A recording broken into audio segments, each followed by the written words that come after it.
اعوذ باللہ من الشیطان الرجیم بسم اللہ الرحمن الرحیم۔ آسان قرآن کا یہ سلسلہ چل رہا ہے الحمدللہ۔ 28 رکوع ہو چکے ہیں، 228 آیتیں ہو گئی ہیں۔ اب ہم 229 آیت پڑھ رہے ہیں اور جو ہے اس کا پہلے ہم عربی تھوڑا سا ایک دو لفظ پڑھ دیتے ہیں تاکہ یہ ہو۔ اعوذ باللہ من الشیطان الرجیم۔ الطلاق مرتین، طلاق 2 بار ہے۔ پھر یا تو سیدھی طرح عورت کو روک لیا جائے یا بھلے طریقے سے اس کو رخصت کر دیا جائے، اور رخصت کرتے ہوئے ایسا کرنا تمہارے لیے جائز نہیں ہے کہ جو کچھ تم نے ان کو دیا ہے وہ اس کو واپس لینے کی کوشش کرو۔ مطلب یہ ہے کہ طلاق کا ایک بہت بڑا سبجیکٹ ہے، اس کے اوپر اگر آپ کو دیکھنا ہو تو میری ویڈیو طلاق پہ ہے، طلاق اور نکاح پہ، آپ اس کو دیکھیے یوٹیوب پہ۔ یہ بہت بڑا سبجیکٹ ہے، اس کے لیے 5-10 منٹ کافی نہیں ہے۔ ہم کو صرف یہ سمجھ لینا چاہیے کہ طلاق جو ہے وہ بیسیکلی تو 2 ہی ہے۔ ایک مرتبہ دے دیا جائے، اس کو چانس دے کے پھر دوبارہ اس کو لے لیا جائے، پھر دوبارہ بھی کوئی ایسی غلطی ہو تو پھر طلاق دیا جائے۔ تیسری بار وہ طلاق نہیں ہے بلکہ وہ معاملہ بالکل ٹوٹ جاتا ہے۔ تو یہاں اللہ تعالیٰ نے کلیئر الفاظ میں بتا دیا ہے کہ طلاق 2 ہی بار ہے، یعنی چانس آپ کو 2 ہی بار دیا جائے گا۔ تیسری بار جو چانس نہیں ہوگا وہ ہمیشہ کے لیے رشتہ کٹ جائے گا۔ تو اس طرح ملا کے 3 طلاق ہوتے ہیں، آگے آ جائے گی تفصیل، لیکن بیسیکلی طلاق ایک ہی ہے۔ ابھی اور آگے ہم پڑھتے ہیں انشاءاللہ۔ تو طلاق 2 بار ہے، پھر یا تو سیدھی طرح عورت کو روک لیا جائے یا بھلے طریقے سے اس کو رخصت کر دیا جائے۔ یہاں کچھ لوگ جو ہے ستانے کے لیے، تنگ کرنے کے لیے اس کو اپنے نکاح میں رکھتے ہیں اور اس کو طلاق نہیں دیتے، اس طرح اس کو تنگ کیا جاتا ہے عورت کو، یہ صحیح نہیں ہے۔ اور جب اس کو طلاق دو، رخصت کرتے وقت جو کچھ بھی تم نے اس کو دیا ہے اسے واپس نہ لو، یہ گھٹیا حرکت ہے۔ ویسے بھی اسلام جو تہذیب ہمیں سکھاتا ہے اور دنیا بھی جس چیز کو مانتی ہے، اور ہر انسان کے اندر الہمہا فجورہا و تقواہا، یعنی ہم نے ہر انسان کے اندر حد سے نکل جانا اور حد میں رہنا دونوں کی صلاحیتیں دی ہیں، یعنی اچھائی برائی بتا دی ہے۔ اب کوئی ایک انسان کسی کو کوئی تحفہ دیتا ہے، جب اس کے حالات اچھے ہوں، بحث ہو جائے، کچھ ہو جائے تو فوراً وہ واپس لے لیتے ہیں، یا کچھ لوگ ایسے ہیں جو واپس دے دیتے ہیں کہ بھائی تمہارا ہم کو کچھ نہیں چاہیے۔ یہ گھٹیا حرکت ہے۔ اس کی مثال نبی صلی اللہ علیہ وسلم نے کتے جیسی دی ہے کہ یہ کتا جو ہے جب وہ الٹی کرتا ہے تو پھر اسی کو چاٹ لیتا ہے۔ تو یہ بالکل اسی طرح ہے کہ ہم نے مثال بھی دنیا میں سنی ہے کہ مجھے تھوک کے چاٹنا نہیں آتا تو میں تھوک کے چاٹنا پسند نہیں کرتا۔ یہ بالکل ایسی ہی مثال ہے کہ کبھی کسی کے لیے کچھ دو اور تعلقات جب خراب ہوگا تو واپس لے لو۔ تو یہ بڑی گھٹیا گھنونی حرکت ہے جو ہمارے معاشرے میں عام ہے، اسپیشلی مسلمانوں نام کے۔ تو کچھ واپس لو۔ البتہ یہ صورت مستثنا ہے کہ زوجین کو اللہ کے حدود پر قائم نہ رہ سکنے کا اندیشہ ہو۔ ایسی صورت میں اگر تمہیں یہ خوف ہو کہ دونوں حدود الہی پہ قائم نہ رہ سکیں گے تو ان دونوں کے درمیان یہ معاملہ ہو جانے میں مضاحقہ نہیں کہ عورت اپنے شوہر کو کچھ معاوضہ دے کر علیحدگی حاصل کر لے۔ اس کا مطلب ہے خلا لینا۔ مثال کے طور پہ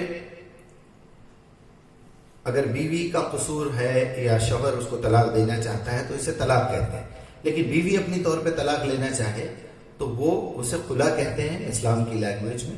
خلا لینے کے لیے عورت خود ہی اپنی طور پہ کہ بھائی دیکھیے آپ نے میرے لیے یہ سب کچھ کیا تھا، یہ آپ کا میرا رشتہ تھا، اب میرا ضمیر یہ گوارا نہیں کر رہا کہ میں آپ سے الگ ہو رہی ہوں، الگ ہونا چاہتی ہوں، تو آپ کا یہ مال مجھے رکھنے کا کوئی حق نہیں۔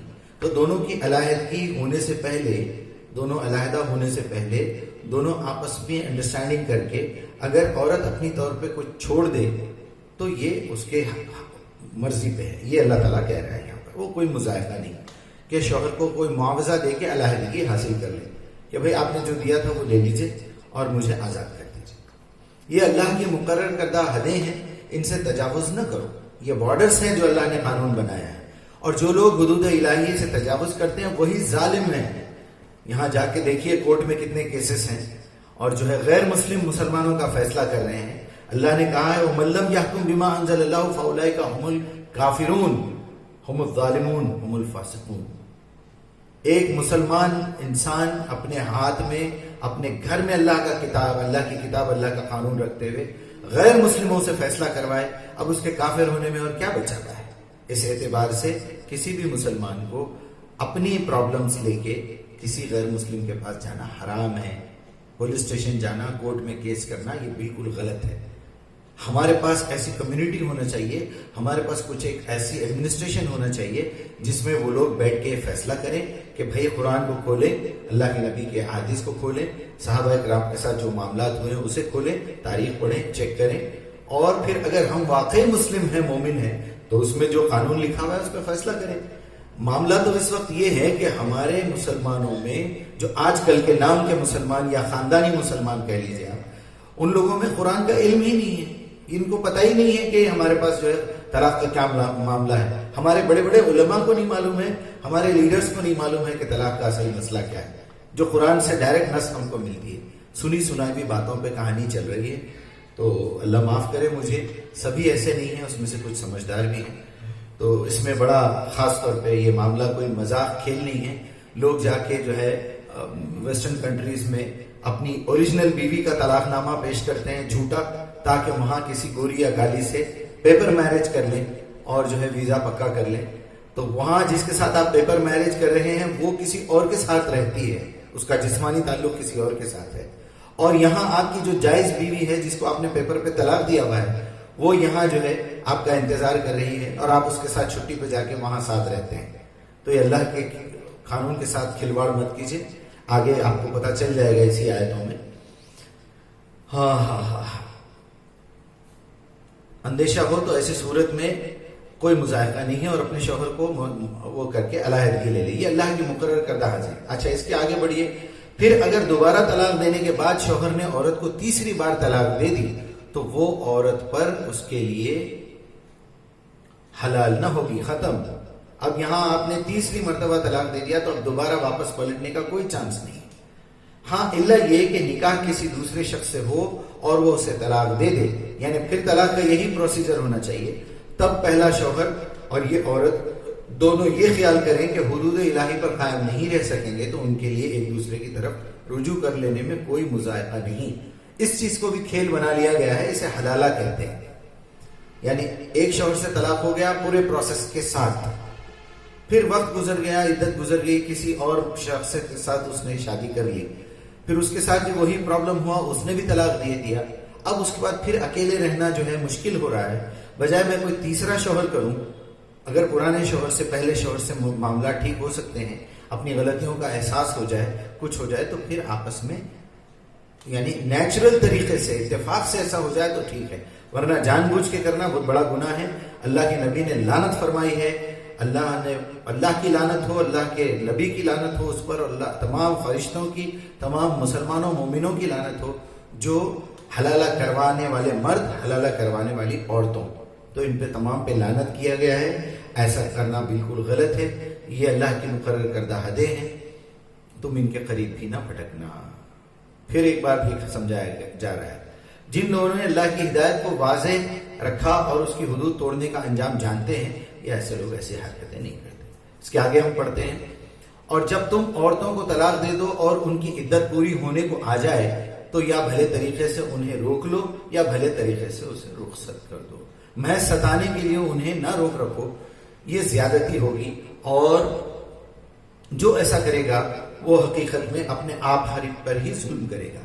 یعنی آج آپ جا کے دیکھ لیجئے، اس وقت قضایات کے دفتر میں جائیے یا پھر آپ حج ہاؤس چلے جائیے، اگر آپ حیدرآباد سے تعلق رکھتے ہیں تو وہاں دیکھیے، یا کسی بھی شہر کے کسی بھی قاضی کے پاس جائیے، اور اتنے ایسے کورٹ میں کیسز ہیں جس میں صرف مرد حضرات جو ہے جان بوجھ کے اس کو پینڈنگ میں ڈال کے رکھے ہوئے ہیں کہ نہ میں تم کو طلاق دیتا نہ میں چھوڑتا، اور جو ہے تمہارا خلا بھی میں قبول نہیں کرتا.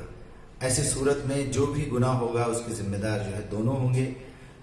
مرد حضرات گناہ کیے بغیر بھی گنہگار ہوں گے. جو عورت گناہ کرے گی اس کا سزا تو اس کو بھگت نہیں ہے، لیکن چونکہ آپ اس کے سبب بنے تھے اس لیے آپ کو بھی گناہ ہوگا. اس سے بچیے. وہ تمہیں نصیحت کرتا ہے کہ جو کتاب اور حکمت تم پہ نازل کی گئی ہے اس کا احترام ملحوظ رکھو، اللہ سے ڈرو اور خوب جان لو کہ اللہ کو ہر بات کی خبر ہے۔ یہ بڑا دکھتی رگ والا پوائنٹ ہے، اس کو ہمیشہ یاد رکھنا چاہیے کہ آپ کے دل میں کیا ہے، آپ کی نیت کیا ہے، یہ اللہ جانتا ہے۔ طلاق کے مسائل پر انشاءاللہ آپ کو ایک پورا ویڈیو پھر سے میں ریکارڈ کر دوں گا تاکہ اسی سیریز میں آپ کو مل جائے۔ میری اللہ تعالیٰ سے دعا ہے کہ ہماری تمام باتوں کو جو ہم سیکھنے کی کوشش کر رہے ہیں وہ صحیح مفہوم ہمارے دل و دماغ میں سیو کر دیجئے، جو غلط ہے اسے ڈیلیٹ کر دیجئے، جو پرانے ہمارے رسم و رواج اور باپ دادا سے چلے آ رہا تھا وہ اس میں سے جو بھی صحیح ہے اس پہ ہمارا دل جما دیجئے، مطمئن کر دیجئے، جو غلط ہے اسے نکال دیجئے اور اسے نکالنے میں ہماری مدد فرمائیے، کیونکہ پرانے عقیدوں کو چھوڑنا اتنا آسان نہیں ہے۔ یہی ایمان اور کفر کا امتحان ہے، یہی جو ہے ہماری پہچان ہے مسلمان ہونے کی کہ ہم کتنا سرنڈر ہوتے ہیں۔ وآخر دعوانا الحمدللہ رب العالمین۔ السلام علیکم۔